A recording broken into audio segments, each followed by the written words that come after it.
ఆంధ్రప్రదేశ్ ప్రజలకు నేనిప్పుడు ఒక షాకింగ్ విషయం చెప్పబోతున్నాను. ఇక ముందు ఆంధ్రప్రదేశ్లో నో రేషన్ బియ్యం. ఎస్, మీరు విన్నది నిజమే.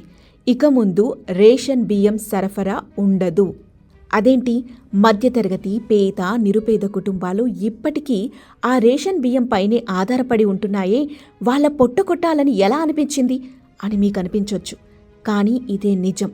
కూటమి పార్టీ అధికారంలోకి వచ్చిన తర్వాత తీసుకున్నటువంటి కఠిన నిర్ణయాలలో ఇది ప్రధానమైందే. మరింతటి కఠిన నిర్ణయం తీసుకోవటానికి గల కారణం ఎవరో తెలుసా? పరోక్షంగా మాజీ ముఖ్యమంత్రి జగన్మోహన్ రెడ్డే అంటున్నారు కూటమి నేతలు. అదేంటి, అధికార పార్టీ తీసుకున్నటువంటి ఈ నిర్ణయానికి అసలు అధికారంలో లేని ఓ వ్యక్తి ఎలా కారణమయ్యారు అని మీకు అనిపించవచ్చు. అక్కడికే వస్తున్నాను. అసలు ఈ నో రేషన్ బియ్యానికి జగన్మోహన్ రెడ్డి ఎలా కారణమయ్యాడో పూర్తిగా మీకు చెప్పే ప్రయత్నం చేస్తాను. ఎక్కడా స్కిప్ చేయకుండా చూడండి. రీసెంట్గా డిప్యూటీ సీఎం పవన్ కళ్యాణ్ కాకినాడ పోర్టుకెళ్లి ఒక షిప్ని సీజ్ చేసిన సంగతి మీకు తెలిసిందే. అసలింతకీ ఆ షిప్లో ఏముందో మీకు తెలుసా? చాలామందికి తెలిసే ఉంటుంది. తెలిసిన వాళ్ళు ఇమ్మీడియట్గా కామెంట్ చేయండి. తెలియని వాళ్ళ కోసం నేను ఎక్స్ప్లెయిన్ చేసే ప్రయత్నం చేస్తున్నాను. ఆ షిప్లో నేనిందాక చెప్పినటువంటి రేషన్ బియ్యం అక్రమంగా తరలిస్తున్నారు. అలా కాదు. If small ships, small boats, how do you load this stuff in this kind of seas? You tell me. Loading is stopped sir. Last 2 days నార్మల్గా అయితే అట్లా చేసేవాళ్ళని జరిగిపోయాయి కదా అవన్నీ. అస్సలు అలా కాదు. Only because of weather we are facing 3000 metric tons మీరు లోడ్ చేయగలిగినప్పుడు.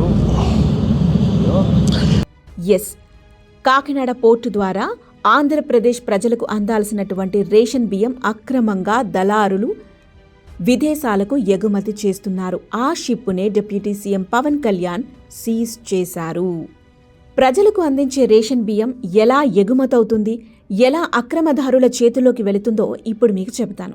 3 పాయింట్లలో ఈ విషయాన్ని మీకు చెబుతాను. మొదటి పాయింట్, గతంలో వైసీపీ ప్రభుత్వం అధికారంలో ఉన్న సమయంలో జగన్మోహన్ రెడ్డి 2021 జనవరి 21వ తేదీన రేషన్ వెహికల్స్ని మొదలుపెట్టిన సంగతి మీకు తెలిసిందే. ఈ రేషన్ వెహికల్స్ ప్రతి ఇంటింటికి వెళ్ళి ప్రతి కుటుంబానికి రేషన్ బియ్యాన్ని సరఫరా చేసేది.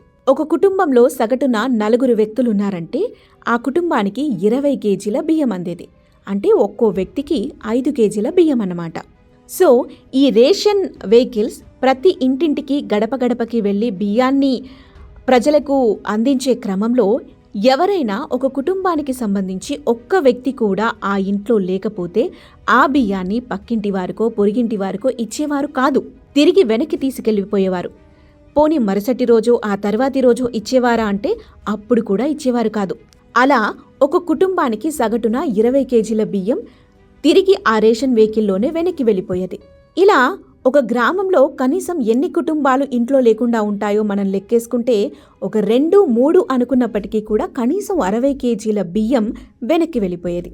ఇదే కాకుండా ఇది పాయింట్ నెంబర్ 1. ఇక పాయింట్ నెంబర్ 2లోకి వెళితే, మధ్యతరగతి కుటుంబం వాళ్ళు నిజంగా ఈ రేషన్ బియ్యాన్ని తింటున్నాయా?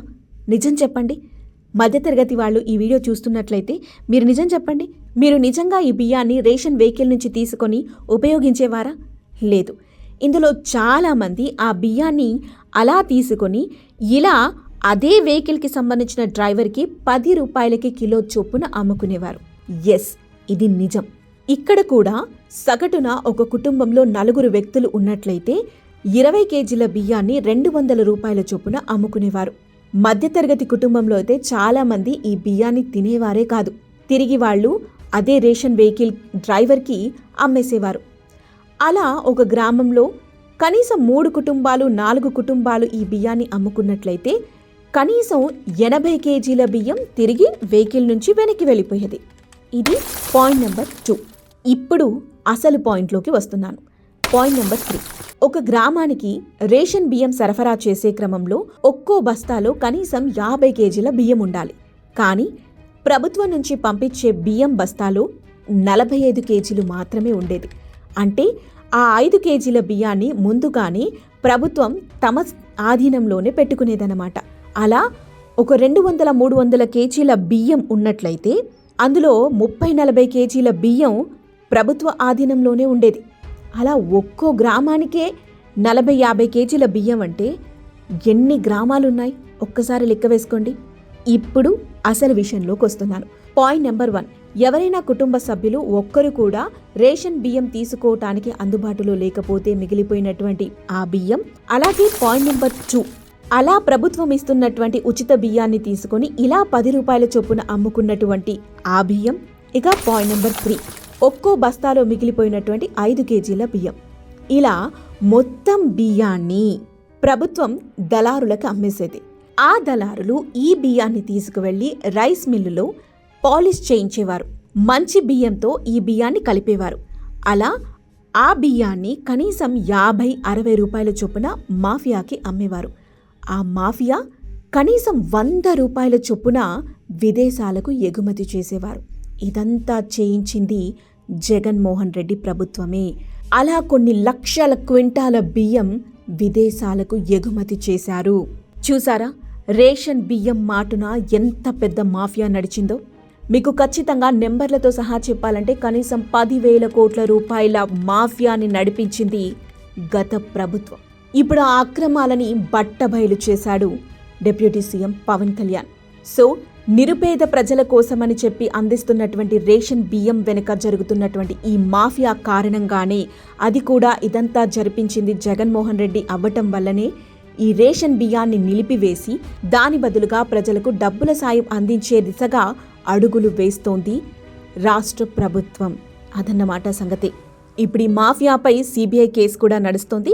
త్వరలోనే ఇందులో ఎవరెవరు ఇన్వాల్వ్ అయ్యారు, ఎన్ని వేల కోట్ల రూపాయల లాభం పొందారు, ఎంతమంది పొట్టకొట్టారు, పూర్తి వివరాలు త్వరలోనే తేలిపోనున్నాయి. మరి మీరేమనుకుంటున్నారు? ఇప్పుడు రేషన్ బియ్యం అందించకపోతే నిరుపేద ప్రజల పరిస్థితి ఏంటి? కిరాణా షాపులో కనీసం బియ్యం ధర 50 రూపాయల చొప్పున ఉంది. నిరుపేద ప్రజలు నెలకు సరిపడా అన్ని బియ్యం కొనుగోలు చేయాలంటే వారికి ఎన్ని డబ్బులు కావాలి? అన్ని డబ్బులని మరి ప్రభుత్వం అందించగలదా? అసలు ఈ నిర్ణయం కరెక్టేనా? మీ ఒపీనియన్ని ఖచ్చితంగా కామెంట్ చేయండి.